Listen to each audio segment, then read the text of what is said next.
Hello everyone, welcome back to my channel. ఈరోజు మనం చాలా టేస్టీగా క్రిస్పీగా ఉండే ఉల్లిపాయ పకోడీ ఎలా చేయాలో చూద్దాం. ముందుగా ఆనియన్స్ని తీసుకొని పీల్ తీసి వాష్ చేసుకొని సన్నగా కట్ చేసుకోవాలి. తర్వాత కొన్ని పచ్చిమిర్చిని తీసుకోండి. ఆ పచ్చిమిర్చిని చిన్న చిన్న ముక్కలుగా కట్ చేసుకోండి.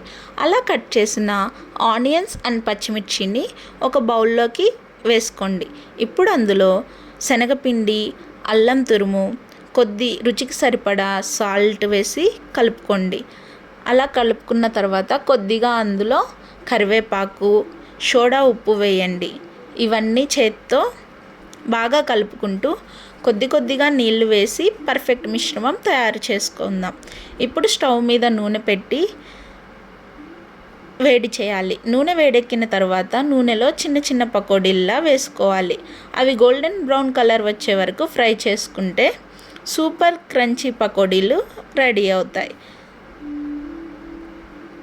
చూడటానికి చాలా బాగున్నాయి కదా, తినటానికి అంతకంటే సూపర్గా ఉంటాయి. ఈ వీడియో మీకు నచ్చితే లైక్ చేయండి, షేర్ చేయండి, ఇంకా నా ఛానల్ని సబ్స్క్రైబ్ చేసుకోవటం మర్చిపోవద్దు. మరో వీడియోలో కలుద్దాం. Bye bye.